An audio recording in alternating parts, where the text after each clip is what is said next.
Good evening, and welcome to the Eamon on Track show. My name is Eamon, and today I am here with my guest, André Myette. Myette. I thought it was Mate. No, Myette. Oh, okay. And today we are coming. We are here to talk about Pixies' second studio album, I believe, Doolittle. Yeah, it's a hell of an album. And So I must ask, why did you pick this this album, Andre? Well, I gave you a couple options, I guess, of different ones that have meant something to me over the years, and those are the ones that are like two seminal ones for me. Yeah, you said Doolittle, and you said Boxer by the National. Oh yeah, which I want to do the National at some point because I like the National. I think they're. I'm a massive fan. They're my favorite band. Well, them and the Pixies are my two favorite bands that still make music. So, that I guess that's probably why I picked them. They were introduced to me by a friend when I was younger, probably in my early 20s. I had a friend that was about 10 years older than me, about 12 years older than me, that introduced me to them because he was a massive fan and grew up with them. You know, I was born in 85 and they hit their stride in the late 80s and the early 90s. Okay. So, yeah, and he introduced me to their music and I fell head over heels in love with them. I mean, I was familiar with Where's My Mind? 85? Well, I was born in 85, yeah. Oh, you were born in 85. Yes. Yeah.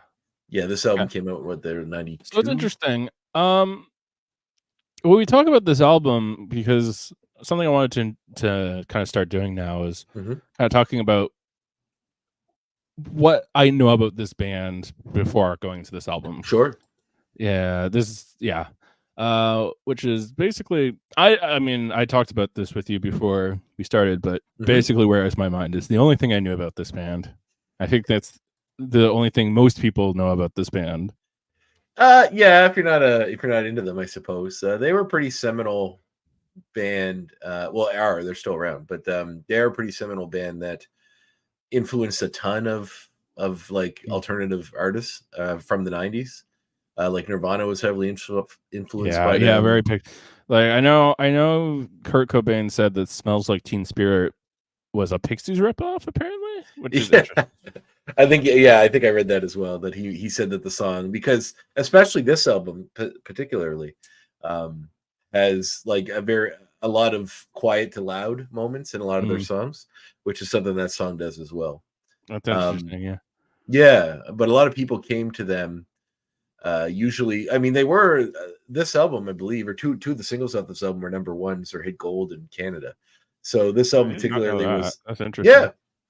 I know Here Comes Your Man because, you know, I feel like that's one of the most iconic guitar riffs of the 90s. Oh man, 100%. That dun dun dun dun dun dun for sure. And that song just makes me happy every time I hear that riff. Yeah, I just can't help but smile. I will say that this album was definitely an album where, more than any other on the show before, this album is just fun. Oh, that makes me happy, especially if Davin's listening, because when one of our podcasts, he sort of dismissively said, "Oh, Andre's going to bring some hipster album to Eamon's show." That's hilarious. Especially coming from him, and I meant to say, and I think I got cut off before I could, but I was like he brought like obscure old jazz albums, which are great. No, he brought fucking SMV, which, like, if you're not a bass fan, you probably don't know who any of those people are. Well, no, that's great too. I mean, I love old. I know it's a great album. I said I liked it, but for him to like call my your thing hipstery, and then, it's like well, the only people that like those sort of albums are music nerds, which are hipsters, and old people. So we're in the same boat. I'm glad to hear that. This album is very interesting in the themes from the song specifically, which deal a lot with surrealism in a way, like just really weird sort of. I feel like that's just Pixies band, though. That's fair. But I think this album particularly really solidified that. Like this, like they sort of like Come On Pilgrim was their first album, I think, right? And this one was what their first album is called. I think it was Come On Pilgrim, but this one really sort of solidified that sort of. Surfer Rosa was their first Surfer Rosa, that's right. The other one came later. but this one sort of really kind of solidified that. It had a lot of songs that are huge ones to me. Like "Where's My Mind" is a big one. Most people know that from the Fight Club soundtrack. That's not actually on this album, though. No, it isn't. But that's the one that brought a lot of people that, if they have any familiarity with the Pixies outside of being a music fan or an alternative fan or a 90s music fan, or that would be probably what brought you to the dance, you know. And so much so that I started to say, but you're rightfully so, said save for the show, that they use this song. That song has almost become iconic with a revelation in film or television about another character not being real, being a part of someone's psyche. It's almost like a leitmotif in that sense, then. It sure is. The show, like, I don't want to reveal too much, or spoilery territory, but the show Mr. Robot has a revelation like that. And there's an artist called Maxence Siren. I'm not sure if I'm pronouncing that right, but it's Maxencecyrin. He's a piano guy. And he did a piano cover of that song, which is used in this revelation in the episode. And there's a movie by James Wan called Malignant, a horror movie, which also has a similar riff. Yes, I didn't realize I had that in there, though. That's interesting. Yes, it's not actually used when you first find out, but it's close. It's like it's in a scene where it's the truth is coming. And I remember recognizing it, and honestly, that's what made me realize what the twist would be. Was that I knew I could recognize the song and knew that's probably what was coming, which is always fun. Like it sucks when you can guess it, but it is very iconic in the way that even that music just means that is coming. Yeah, that's a weird thing to think about, though, that it's become like associated with that specific plot point. Yes, and it's not one that's used a lot, I guess, but I guess it has been used enough, as much as anything has in film. Yeah. Anyways, let's talk about the cover for this album. Oh yeah, actually, I'm a vinyl collector, and I have we've had a couple. We've got quite a few of those on the show for sure. Well, they're the music nerds too, right? So this is probably one of the first ones I actually bought. Yeah, on vinyl when I got into it, probably 10 years ago. We need to talk about this. Mainly has to do with the song "Monkey Gone to Heaven," which we'll get to later. But you got the monkey with the halo here. You got the 5, the 6, and the 7, which they kind of explain about in that song.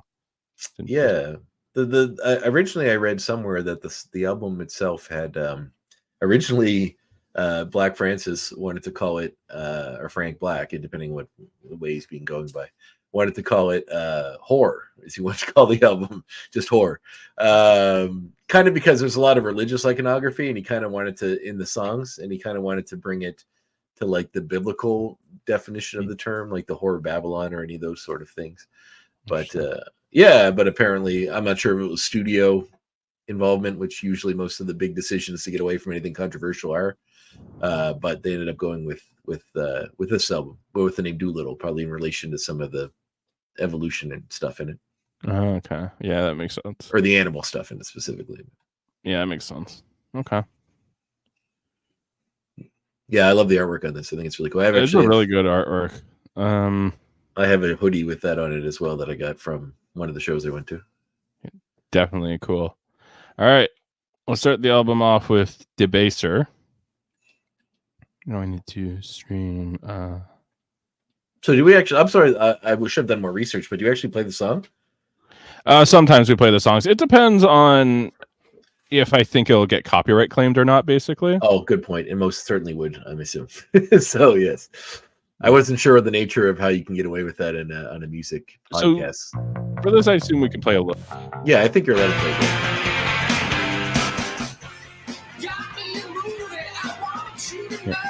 So something I really noticed about this album is the bass on it is really nice. I forget the bass, her name.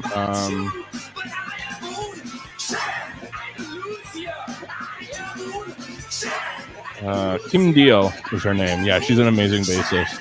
Yeah, she's one of the founding members of the Breeders. She started that band. It's also a 90s alternative band that most people that are into that world would be familiar with. She does, and she and Frank Black had a bit of a contentious relationship. They worked well together, but they argued a lot, and I think that's what led to them going on hiatus for a while and then coming back in like 2000. That's probably why Kim isn't part of the band anymore. Yeah. No, she was for a little while, but then they had another person after she left. They had another person for a few years, and then there's someone that seems to be sticking around. That's interesting. But yeah, she's also backup vocals, and they work very well. Yeah, where Kim's voice kind of repeats Francis's voice, and she has a beautiful voice. Like just she does. Like even when it's not trying to be beautiful, like in I don't want to get too far ahead of other songs, but like in Silver, you know, it's still beautiful in its own way, kind of an ethereal way. But I like this song. I think that it starts really quiet but ramps up. That's a lot of songs on this album, I know, but it makes for a really good opener. This was a single, which makes sense. Yes, and it's been used a bit in other things, like in film and stuff. I think. I guess I gotta ask, how do you feel about Francis Black singing? Because I think it's gonna turn a lot of people off. It's almost like a scream singing thing. I guess. I mean, like I'm not into like death metal or any of those sort of bands, you know, those sort of things where it's all screaming. But somehow, I don't know if it's just the way his voice works or you know the context in which the songs are, but it really works for me in some way. I don't know if it like speaks to some kind of like primal thing within each of us where we get angry and want to scream, but it like somehow mixed with the melodic stuff that comes with the songs throughout his music. It just, I don't know, it really works for me, and I don't find it like screamy in that sort of like kind of way. It's more like a yell, like a rallying cry, I guess. Yeah, for sure. Yeah, I can see like it. Yeah, I can see why it's a little different than most things you would listen to in the day to day. But I think that if this type of music speaks to you, I think you'll dig it too. But this song is sort of like when I saw them live, they had a video playing of Salvador Dali, the surrealist painter, and Louis Brunel is a famous French director. They made a film called Un Chien Andalou, which is like a really weird surrealist silent short film that has some pretty graphic stuff in it for the time period. One scene of which is a woman and you see an eyeball get sliced with a razor blade. Now, like right across, and they showed it this is at the Moncton. I live in Toronto, Nova Scotia. This is at the Moncton Casino where they were playing, and they showed it on the big screen in New Brunswick there. And yeah, but it's an old film. The eye, I believe, is like a cow's eye or something. It's not an actual human one, and you know, but still, it's a graphic weird, especially for like when it was made. But this comes from, I believe, this song is inspired partially by that short film, because they have references to slitting eyeballs and slicing up eyeballs, and a few other things in it as well. Yeah, I mean, I can't say I really thought about that. It's interesting though. Yeah, he mentioned one thing I read about it, that Debaser references like that particular movie and how it sort of debases morality in standards of art. So I guess that's what the Debaser means.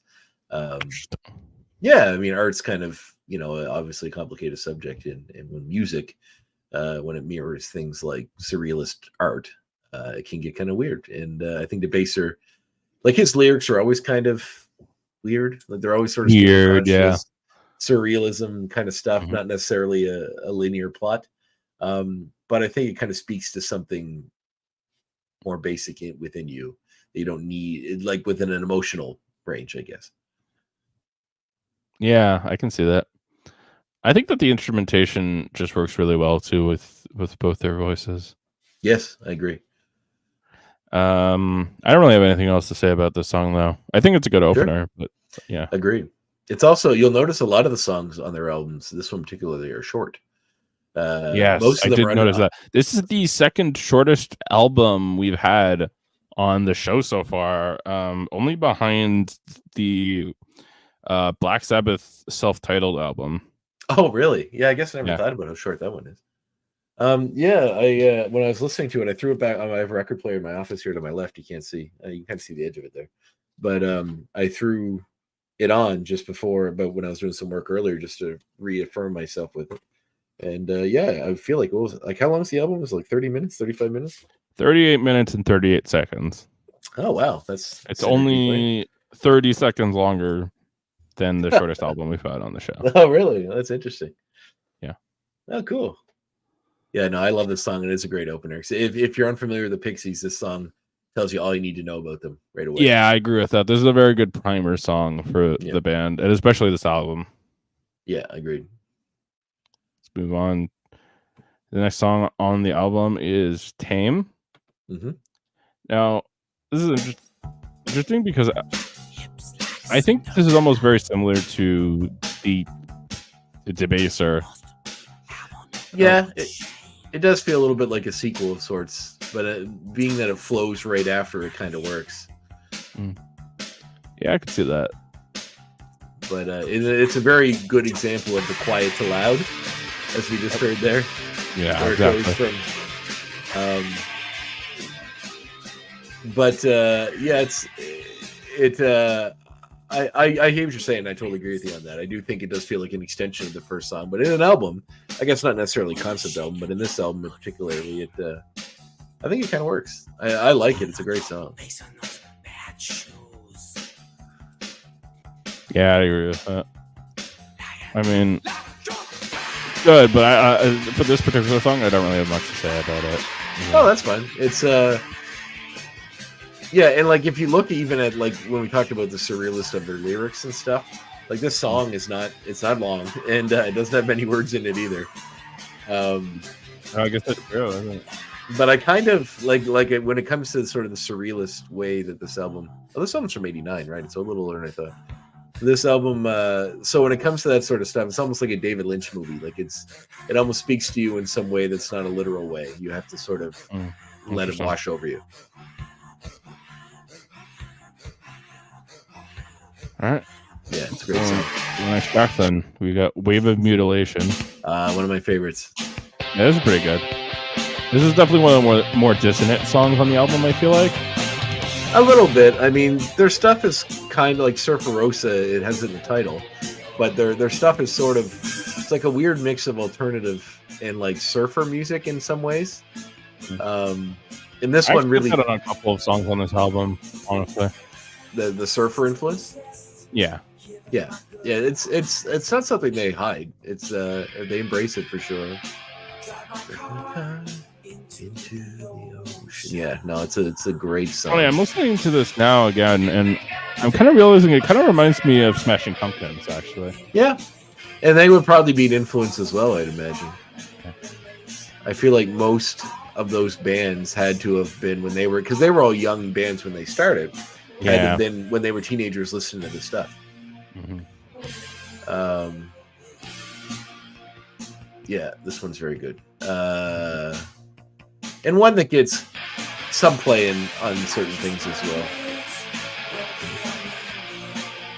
But if I recall correctly, he had mentioned somewhere about the influence for this song being about a part there too. I feel very 90s. Like, I don't know. I always associate that kind of progression with the 90s. Yeah, I can see that. I mean, the 90s alternative certainly has a distinct sound. Like, there's a reason why people in my age bracket always talk about it or listen to it a lot and stuff. And just because it was seminal when we were growing up, but it has a very distinct sound. Like, all those sort of grungy alternative bands have similar riffs and similar motifs they always go back to. Yeah, and you can see the origins of that in this music for sure. It's funny to me because you're actually younger than my dad, but he is very not that. What, into that sort of stuff? Yeah. Yeah, well, I mean, it does take it to the person, I suppose, right? Like when I was younger, and probably as a teenager, I listened to a lot of like Korn and Disturbed and like metal music. Which is great.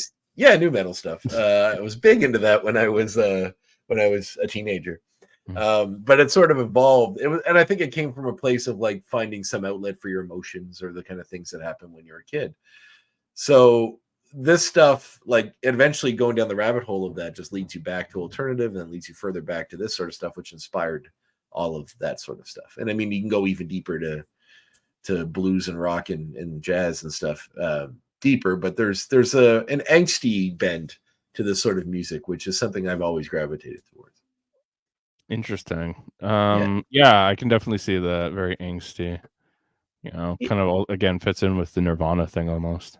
Yeah, it's kind of like, like being frustrated and just letting it out, and that's what their music seems to sort of speak to. This album specifically, more so than maybe some of their other ones, but this one really does. All right. Next, unless you have anything else to say. No, I think so. I think I read somewhere that this song was kind of based around like, because there's a lot of like surrealism, biblical stuff, end of the world stuff in this album, and I think it was something to do with like some story or something he had read about some father driving his car with his family into the ocean because he'd been fired or something. It might have been a Japanese guy, I don't know, but it was something to that effect, and it was something he'd heard or some story he had read, and it had influenced the idea of this sort of driving into the ocean and letting all your stuff sail away. So honestly, a suicide thing, but that's kind of interesting. Definitely didn't get that listening to these lyrics, but yeah. Yeah, I know. That's kind of what it is. Like, that's the beauty of music in general, is that whatever influences it, I guess, doesn't necessarily have to be reflected in what the final product is, right? They can have a lot of fun with it and play. But yeah. All right. Next track is I Bleed. Now, this is interesting. This is one of the songs that I wasn't as big of a fan of listening to this album. It's very Kim Deal heavy because the bass line and it's mostly her vocals on it, I believe. Yeah. Or at least her vocals are more front and center than Francis's. Yeah, I agree. Yeah. It's interesting here. He's almost like Praise isn't even really singing. He's more talking. Yep. And some of his songs have a bit of that. Something I like about this album is that the band wasn't afraid to like not have to sing together, but like they sing the same thing at slightly different timings to create this really unique effect. They really do play with that a lot. There's quite a bit of doubling and overlays when it comes to the vocals like that. The kind of, I guess if you're trying to bring a surrealist eye to music, it kind of works in a way because like, surrealism is sort of supposed to be like not linear, sort of, speaking in different ways and being kind of jarring and different. And when you play with the sonic aspects of that, I guess that to me, that's what I feel like they're doing. It's like having the voices overlay and then having repeating lines. It kind of gives you this sort of otherworldly feel. Yeah. Yeah, I can kind of see that. I don't know. Like, it's ironic to me because, well, maybe not so ironic, but it's interesting to me because this is a 1989 album, but I get very 90s feelings from this. Yeah, I mean, it's on the cusp of the 90s. And I truly believe most of those bands were... I get grunge vibes. I also get like Weezer vibes too, though. Oh yeah, I'm sure they were probably listening too.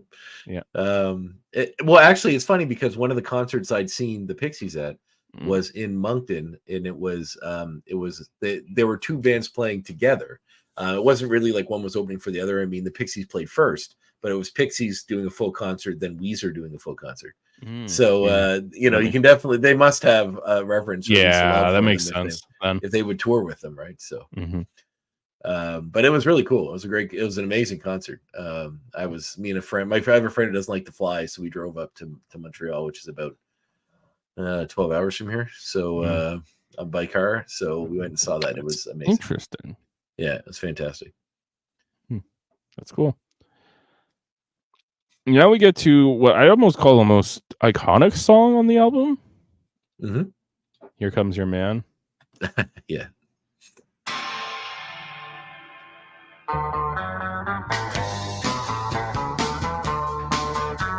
Remember how I said other songs on this album sound river rock? This is definitely 100%. Yeah. And this is one that is off, like, if you talk about their top 5 songs or 10 songs, or if you look at whatever best of list would be, this would be near the top. Yeah, I agree. I think because of the cultural impact, Where's My Mind is probably number one, but this one would be up there. Yeah, this is definitely an amazing song. It's very much an earworm too. Like it gets in your head. I'll be singing it's it. Definitely probably one of the most famous songs. Mm-hmm. I've heard it in movies. Most notably, what's that one with Paul Rudd and Jason Segel, where he's like looking for a friend and I can't remember the name of it, but I don't know what you're talking about. But okay. It's a movie where a guy has no male friends, and his wife to be sets him up with another guy to be his friend. And this song was used heavily in the marketing for that. Interesting. Yeah, I can't think of the name of it, but yeah, no, this is a nice song too. It's very different from the rest of the album, which I find interesting. A lot of the albums I've listened to, they have like that one song that's like very different. Like, yep. I'm actually going to spill. Next week we are doing Green Day's Insomniac. Oh, nice. Like Walking Contradiction almost feels very different, but also very similar. Mm-hmm. That album, and this song, like compared to the rest of the album, it feels very different. Yeah, it's funny because like Frank Black has said in interviews that he almost doesn't like, he's sort of embarrassed of that song because like the guy that produced the album, they had a bit of a contentious relationship as well. And this song was almost like him making something that he thought that guy, like that the pub, like a more easily consumable song by the public. That definitely makes sense. And that, he didn't expect it to be as big a thing as it was. But it's like a lot of bands have songs like that, but sometimes they surprise you and become big hits themselves. Like Kenny Rogers wrote a song called I Just Dropped In to See What Condition My Condition Is In. It's on the Big Lebowski soundtrack, and he actually wrote that as a parody of stoner songs from the time period, and it became a big stoner song. Like it was a parody that became a big song in the genre. Another one of those is You Gotta Fight for Your Right to Party. The Beastie Boys meant that as a parody of Dude Bro Anthems, and it became a Dude Bro anthem. Yeah, 100%. So sometimes you got to be careful because sometimes parody can very quickly become real. Yeah, reality very fast. I think that's funnier though when people don't realize the jokes on them. It is, but it gets to a point where you wonder like who's it's really on at that point. Like if the band made it as a fuck you, can I curse on this? I'm assuming so. No, you're fine. Okay, if a band meant that as an FU and the public in general didn't see that and just saw it as a then who's benefiting? They're benefiting. They're getting the money from the album sales, but it's interesting. Yeah, I feel like there are probably a lot of songs that are popular that have similar origins that we don't know about because no one said it. Yeah, but it's a very poppy song compared to the other ones in this album for sure. Very much so. Yeah. Anyways, I pretty much said everything I want to say about it. It's really infectious. Dead is next, which is I think the most succinctly morose title I've ever seen. Dead. Well, you're right. You are. I love it. Very simple. It's dead. This song was almost industrial in a sense. Mm-hmm. I believe, I'm not 100% sure that I'm not just talking out of my ass here, but I think Trent Reznor was definitely inspired by them as well. It's funny. We talked about Nine Inch Nails last week, actually. Oh, really? You guys do? Or not last week, but last episode. Which one did you guys do? We talked about Pretty Hate Machine. I was just going to say, it's probably Pretty Hate Machine, I assume. But, well, this one, obviously, what it makes me think of the most is the White Stripes. Because it's got that sort of the riffs. Yeah, I can see the White Stripes in that for sure. And even that sort of fast, like the one off the early albums, the ones that had that sort of that almost talking through a bullhorn. Yeah, but it's also very interesting listening to this again. How many bands were clearly inspired by this? Yeah, I know. Yeah, and whether they're aware of it, it may not be. It may just be culturally it was out there because someone else was inspired by it that inspired them. This one has a lot of biblical stuff in it. like Bathsheba, Uriel. Those are all, or Uriah. Those are all biblical names. So it's kind of, as I mentioned, there's a lot of references to like the end of the world, and apocalypse, and stuff like that. And I believe this is one of them as well. Yeah, it's interesting. I was looking up. Yeah, we'll talk about the next song. Sure. I was looking up some of the religious stuff in it. It's very interesting. Yeah, well, apparently when he was younger, his dad made them join some kind of fundamentalist Christian church for a while, and it had some kind of an impact on him to the point that like it stuck with him in a way that he wanted to explore it musically later in his life. Yeah, that's interesting. Mm-hmm. Now let's get to what I'd almost call like the main track of this album, because it's kind of represented in the cover and everything. Monkey Gone to Heaven. Yes. This song is very interesting to me. Mm-hmm. It's a very nice song. I generally like the songs on this album, but I was looking up about this album, and it's interesting because it was like Frank Black was kind of talking about how it had something to do with Judaism, where he heard that like 5 is associated with man, 6 is associated with the devil, and 7 is associated with the God. Yeah, it's a numerology thing, I think. Hebrew numerology. That's what it is. That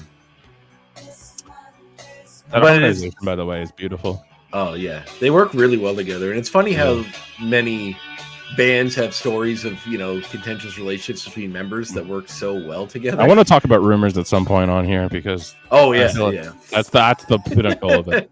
That's what I was going to bring up as an example, but ABBA, I guess, had some, like, them for sure, but a ton of these bands that have such great synergy, and you hear about how much they all argue so much behind. But there's something interesting about, creative types don't generally work super well together, because everyone has their own. If you're an artist sort, then you're generally kind of you're on your own path, you're doing your own thing. You don't necessarily fit within the way normal folks fit. But yeah, this one is a great song. It definitely deals with a lot of interesting stuff about like existentialism and sort of. I know he's mentioned in the past that it's something to do with like environmentalism and how we're kind of destroying the planet as a race, and it's all sort of reflected in his roundabout way with his lyrics. So yeah, that's interesting. I don't really get that out of the lyrics from this song. I know. Yeah, I did read that too, but I don't know. That one doesn't quite click to me. He says what happens to Neptune, which is like the ocean. He said he got killed by 10 pounds of sludge from New York and New Jersey. There's the creature in the sky gets stuck in the hole, which is at this time the ozone layer was a big thing in the news. Like people were all very frightened about that. Right. So there's a lot of stuff like that kind of in it.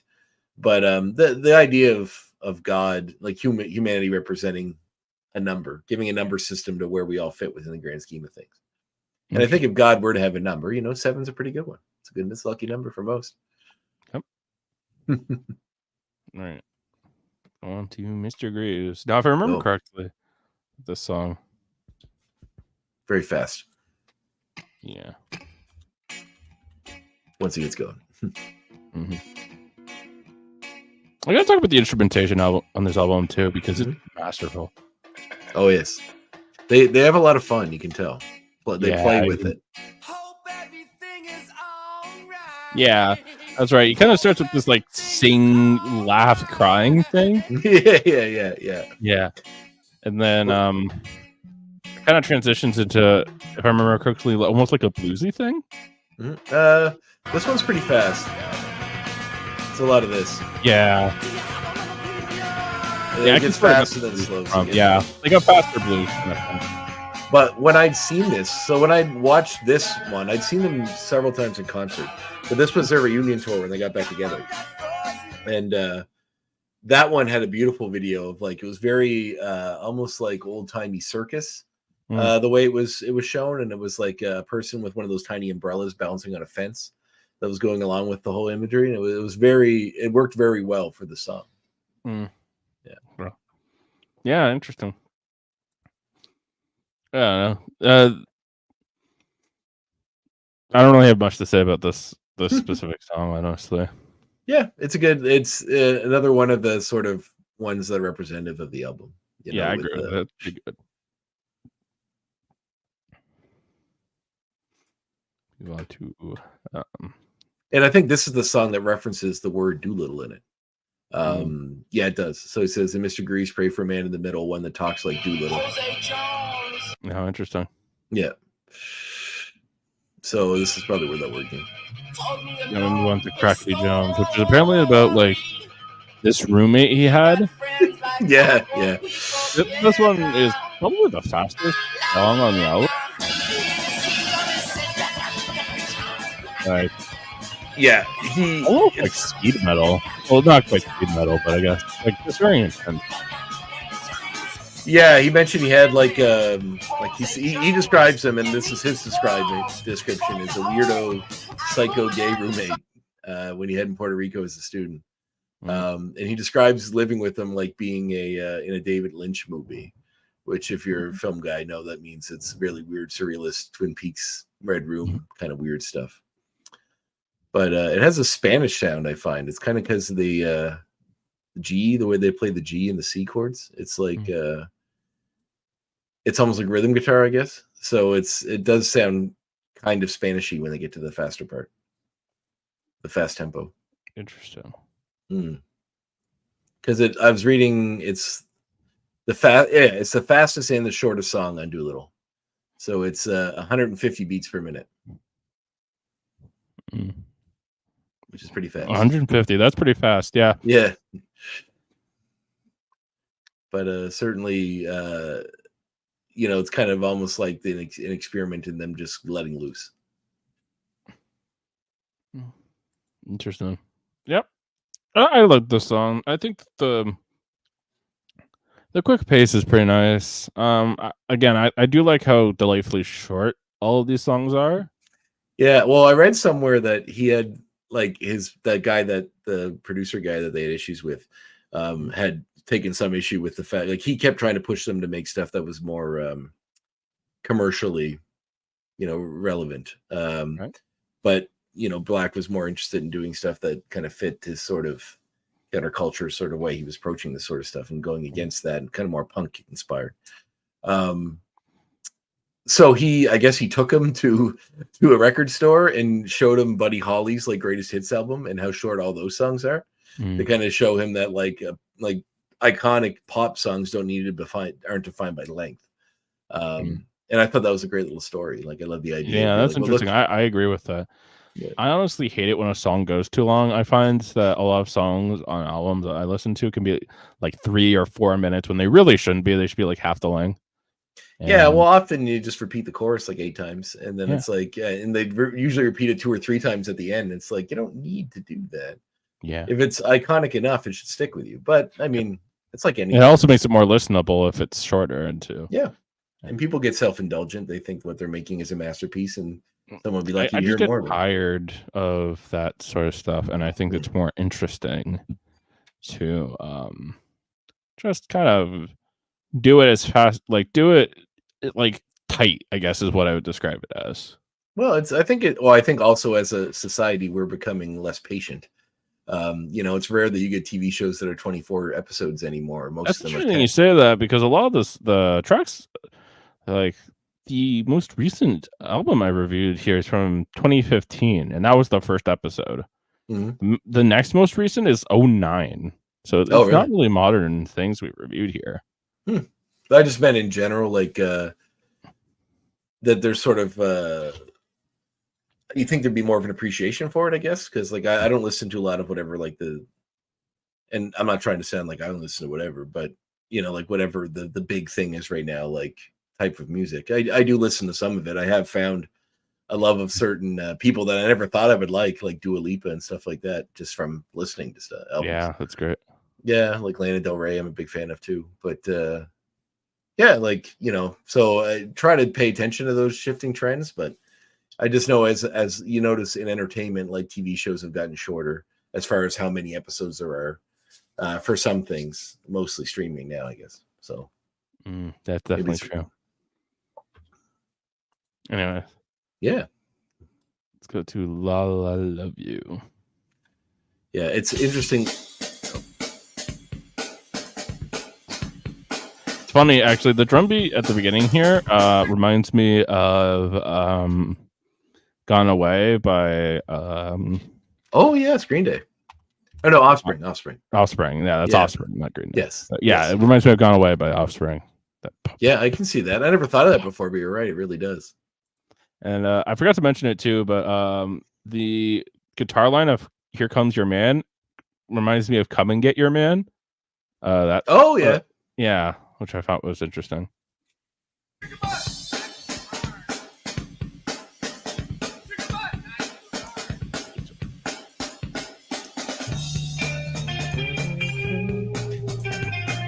Yeah, and this sounds surfery to me too in the begining. It's it's got a surfery sound. I almost feel like this is the sound you'd hear in like a club that you just are. It's like just dingy enough that you feel unsafe in it. That could be true, and I can see that for sure. Yeah. This would be the closest they come to like a love song, and it's not even really a love song. It's sort of repeating "I love you." Maybe it's a love song for the outsiders. Yeah, but really good. It's so catchy. Like one of the dingier songs on the album, that's for sure. For sure. But it's interesting when you compare like just the constant repeating of the term "I love you" with a song that has a dingy feel to it, right? Like it's kind of a cool juxtaposition. Yeah. Yeah. That's interesting. I never thought about that. Yeah. And that's what I love about this band is they really play with stuff like that. Like they're not afraid to do something different or to play with styles and mismatch things to come up with something that's kind of unique. Yeah. I mean, this album is what, 30 years old? 30 now?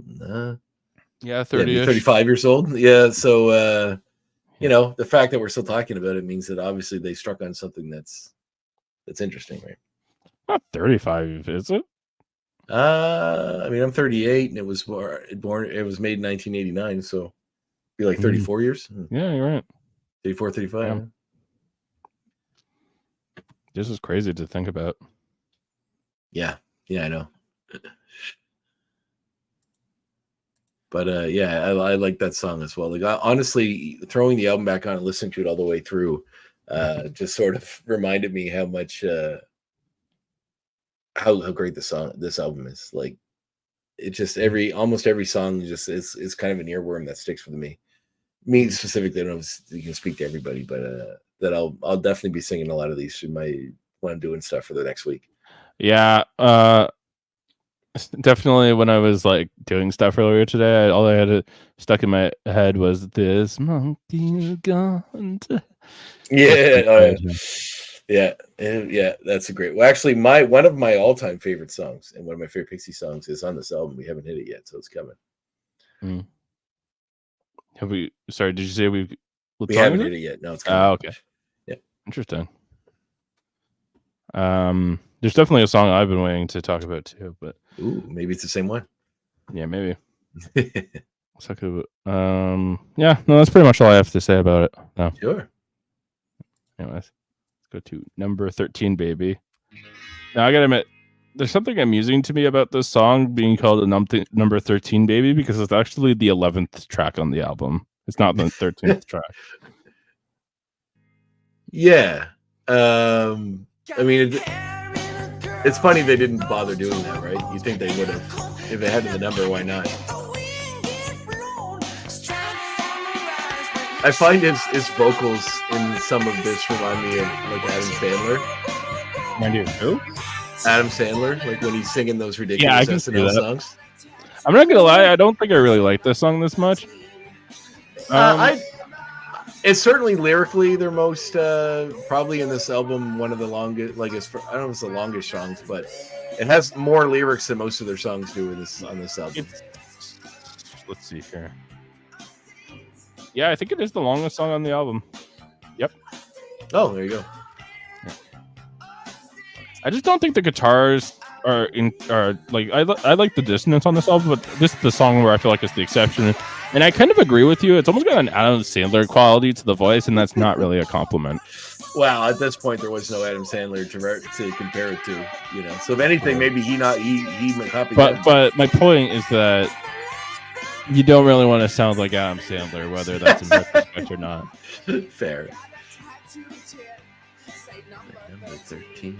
Yeah. Yeah. So, yeah, it's it definitely, as far as, but that's kind of the thing that I find interesting about the way their music is that it's like they're very different songs on the same album. You know, you can kind of see some that are very similar, but there are some that go the singing style, the riffs, everything is quite different.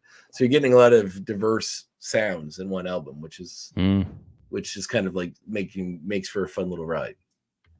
Yeah, it's definitely very varied. Despite still having very much that same alt rock feeling throughout the entirety of the thing.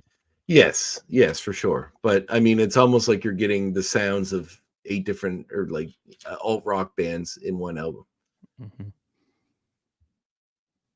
Alty, grungy kind of bands. So. Yeah, it's interesting. It's interesting. I usually see this labeled as alt rock, but I don't know if I would call it exactly alt rock. It's weird. Yeah, it's kind of hard to define. Alt rock, I think of like REM or something like that. Yeah, I get that. This does feel like it's a little outside of that, but I feel like giving it its own term would just complicate genre. Yeah, I know. It's a little weird. So for rock / grunge / alternative, you know. Yeah. Anyways, let's go to the next track, which is "There Goes My Gun."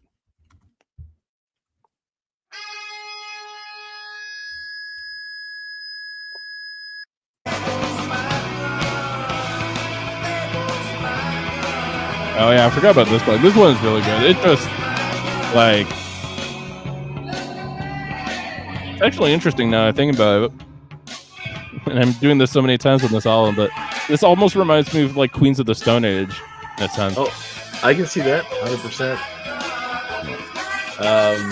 That's probably why I love this song so much. Actually, it's very groovy. And like, I think there's like maybe 10 words in the whole song. They just repeat. There goes my gun. Look at me. And I think friend or foe, which is a phrase I always find funny, you know, especially in context of this song, because you know it's sort of it's if you boil down interactions with people to one specific interaction, it's often, you know, friend or foe. Yeah, that's true. That's interesting to think about.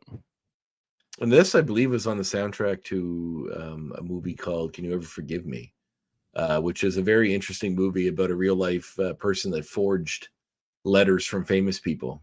She was really good at mirroring handwriting. She'd forge letters and documents and sell them to make money, and then it did this quite a bit before she got caught. But Melissa McCarthy plays her in the movie, and it's actually like a super kind of sad, maudlin indie movie, but it's very good, and I'd suggest it. That's interesting. Mm-hmm. It's almost like if you can see, like whenever the Pixies or the National show up on a soundtrack, I can tell. It tells me something about the movie, or at least someone involved in making those decisions in the movie. They have a very indie bend. Interesting. All right. Now let's. Now, honestly, like I just love how like groovy this song is. It just feels like almost like a Queens out. Like I said, Queens of the Stone Age. It's got that very just something that keeps it addictive almost, and just wants me to keep listening to it.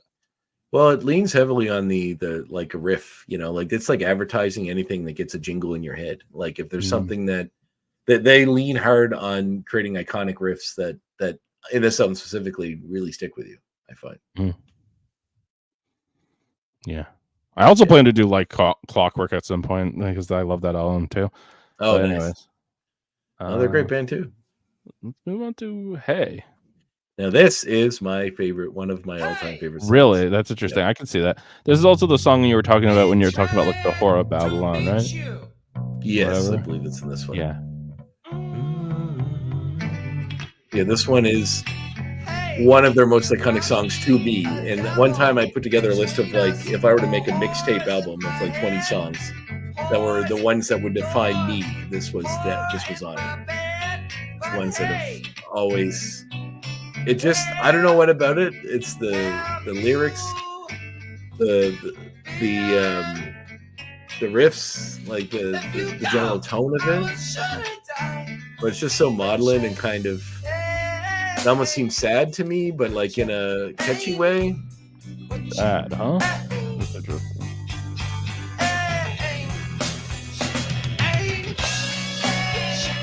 Very creepy, almost. The way that the narrator is talking about this person. Yeah, well, it's kind of about the relationship, right? Yeah, for sure. To me, is what I gather from it. It does say horrors quite a bit in this one. Horrors the door, horrors my bed. But we're chained, And said the man to the lady, said the lady to the man she adored. It's all like this sort of basic maudlin thing that happens in relationships.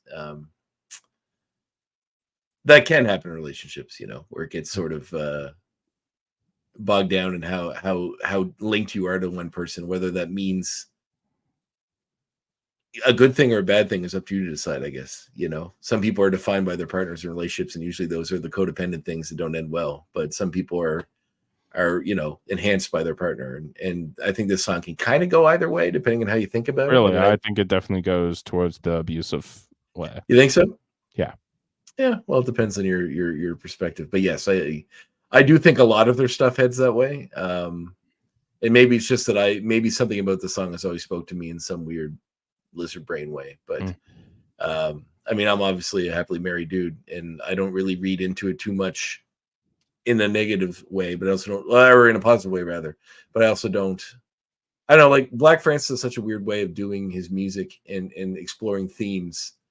And even he probably wouldn't tell you there's like a straight narrative reason for why he does anything, because they certainly embrace surrealism. But this one is just always something about it. It's always been one of my all-time favorites. I could listen to it on a loop and happily do so. But it recently was on the soundtrack to James Gunn's The Suicide Squad movie, which is a movie I also interesting. Yeah. So I love that movie. I watched I saw clips of it the other day. It seems really good, actually. I hated the first Suicide Squad movie, but I loved this one. And, I think most people did. Oh God, I hated that movie. But James Gunn to me is like, can do no wrong. I've never seen anything I haven't loved. I mean, it's pretty hard to go wrong with James Gunn. Yeah. This is it. So this isn't the one you want to talk about, I take it. Yeah, no, it's not. But okay, we got two more. Let's go on to the next track, Silver. Now, this one always made me think of like an old cowboy song.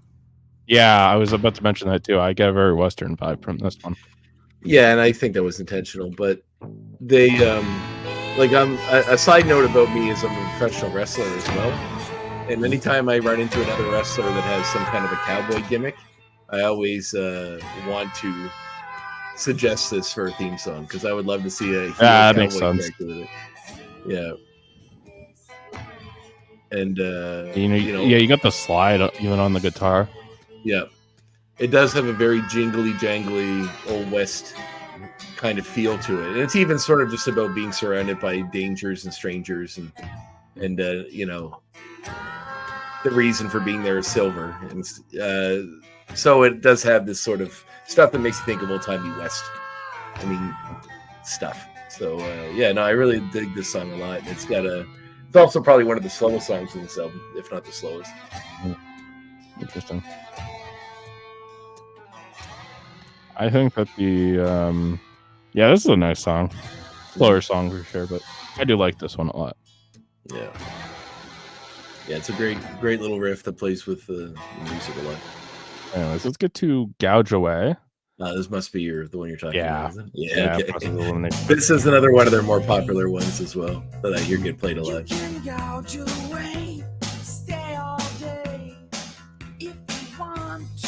I like this. I just like the way he sings on this song. I like the way it builds up. I like how he kind of like this, the gouge away.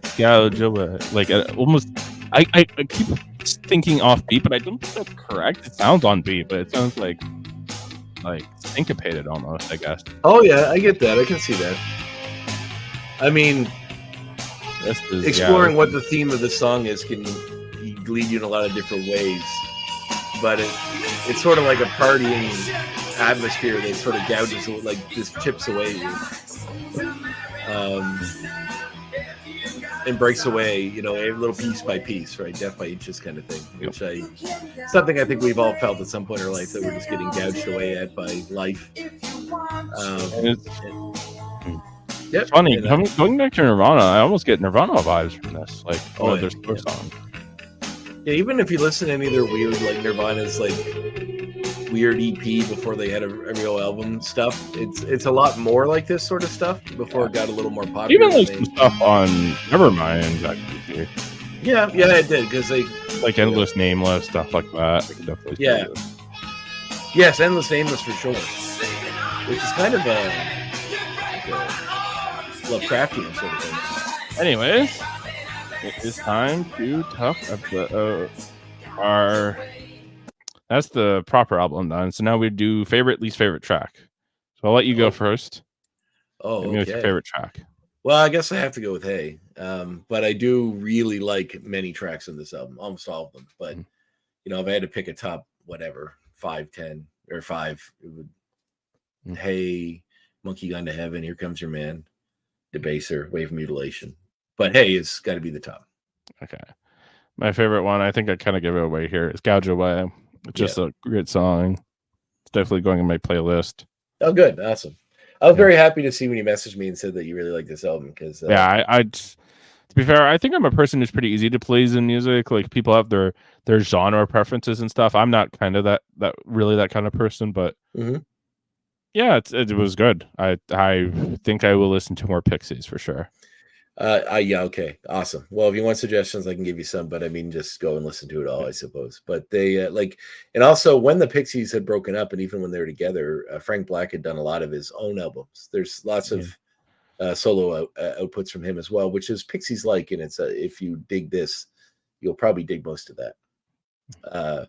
But I just get a lot of joy out of introducing people to things and people and other things I think they'll get along with. So it always makes me happy when somebody takes one of my suggestions or something that I brought to the table and enjoys it. So that's awesome. Least favorite. Yeah. Maybe your least favorite. That's a tough one. I know. Probably Crackety Jones, I guess. Okay, that's interesting. But I like, probably. It's very fast. Like the song's like a minute and 24 seconds. Which is fine. I still like it. It's just like I do like the song a lot. I just say it's almost like picking which of your children to get rid of. In terms of my least favorite song, I would have to go with number 13, Baby. It's just not particularly interesting to me compared to the other songs on the album. I don't know. I give my reasoning. It's not for me. Yeah. Well, it's narratively got a lot more to chew on, but if that's not necessarily a good thing, depending if you liked it or not. So it's time for our scoring. Ooh. So we will talk firstly about music, which is just the sonic aspect of it, of course. I'm gonna give it an 8. I just think it's good. That's mainly where I'd put it. It's good. Yeah, I can agree. I'd probably put it at a 9, but that's just me. All right. But you do an average between the two? Is that you have both of us? Yeah, there is an average between the two of them. Okay. I'll give it to you after. No, I'll give you a 9. Yep. I honestly, there's very little fault I have with this album, so these are all going to be high. Lyrically, this album is interesting. I'll give it a 7. I think it has interesting ideas, but it doesn't necessarily land for me, if that makes sense. There's not a lot. Like there are a few songs that have a lot of lyrics, but not many. A lot of it is sort of like a feeling that's given through the music and repeating of the same lyrics over and over again. So yes, I can see that lyrically there's not a lot to chew on here. So I would probably agree with you. I'd say lyrically it's like a 7. I mean, but I do really like the way the lyrics are put together. I agree, but yeah, even if there's not a lot of it, I still think that the poetry that comes with what was given is really good. So I'll give it an 8. I'm giving the pacing of this album a 9.5. This is refreshingly tight and just quick, Yeah. and there's no fat here. That's really nice. Yeah, I'll do the same. All right. I change my lyrics. I'll put at 8. By the way, I see you got me as a 7 there. Visually, I will give it a 6. This is based It's a on the cool album cover, art? but it's not particularly great to me personally. I mean, it's interesting. It does give a lot of like the numerology thing is interesting. Though the pattern that's over the monkey is interesting. I mean, it is just a photo with a. But yeah, I give it an 8. As far like, there's so many albums that are just some like the band standing somewhere, or something that's really boring nowadays. That if I see anything, I that's agree. different, I hate about like it, the band standing together shot. Those like most of the time are not very interesting. Sometimes they can be, but a lot of times they're just boring. Anything that's artistic, I really like. Like photos can be, but I just never. I'm gonna give the production a 6. I think that this album could have benefited from a better production. Well, define production. Like how it's recorded, in terms of, I think there's a little bit too much echo sometimes on the voices and the instruments, where it's not really meant to be. But I think it sounds good, but I think it could have used from just a little bit better of a production. I did read they didn't have the highest budget. Yeah. Oh, I get that. I understand that. That was just, So yeah, I don't find that, but that doesn't mean like you might have a better ear for it. So in my personal world, I would give it an 8. I think it's probably an 8. I'm happy with that. So I had a 7.3. You had an 8.5 for a combined total of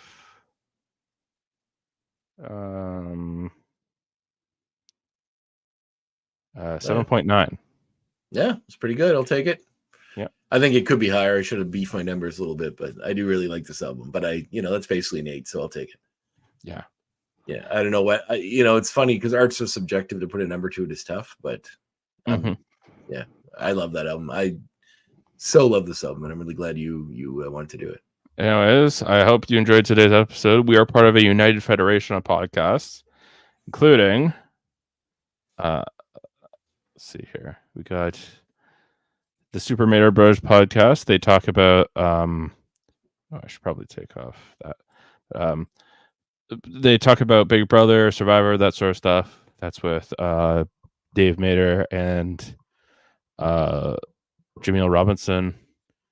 Oh, I thought you were gonna say. I thought you're forgetting your dad's name for a minute. No. I was gonna say. No, we got Hold Up, a movie podcast with Davin Skelhorn and Chris Murphy. We talk about like post and pre 2000s movies, kind of how they feel about them. They pick a theme, and it's really interesting.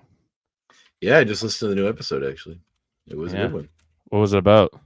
Radio stuff. Ooh, interesting. Davin picked a movie from the 2000s, which was surprising to me. Oh yeah, he picked Pontypool. I think that was very interesting. Which is a very good movie, actually. I really like that movie. And we got Hellbound with Alex Blackburn and Michael Chan. It's a horror podcast.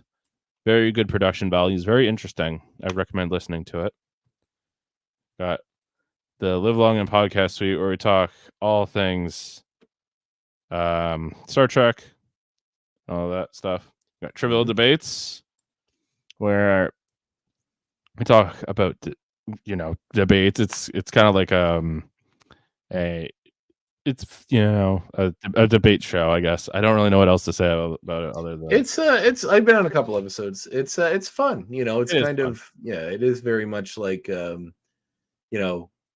the host pitting two people against each other, and it's not too antagonistic. It's mostly just about each person trying to say why. Like I was on one about wrestling and one about horror stuff. Not horror stuff. I guess we got the Mary Marvel show too. I think the most recent is still the Marvels. I think there's been anything new out from Marvel since that one. Yeah. So I mean, you can go watch that and see me talk about how mediocre I felt it was, but I mean, you know, Anyway. I think I gave it like 3 on Letterboxd. I liked it. I wouldn't say I loved it, but it was certainly not as bad as the people that were, you know, review bombing it thought. I thought. Mm. I am very mixed on that movie. Yeah. Anyways, this has been the Eamon on Track Show. I am Eamon. And I'm Andre. Thanks for having me, Eamon. This is great. Yeah, it's been great. All right. We will see you next time. Next time.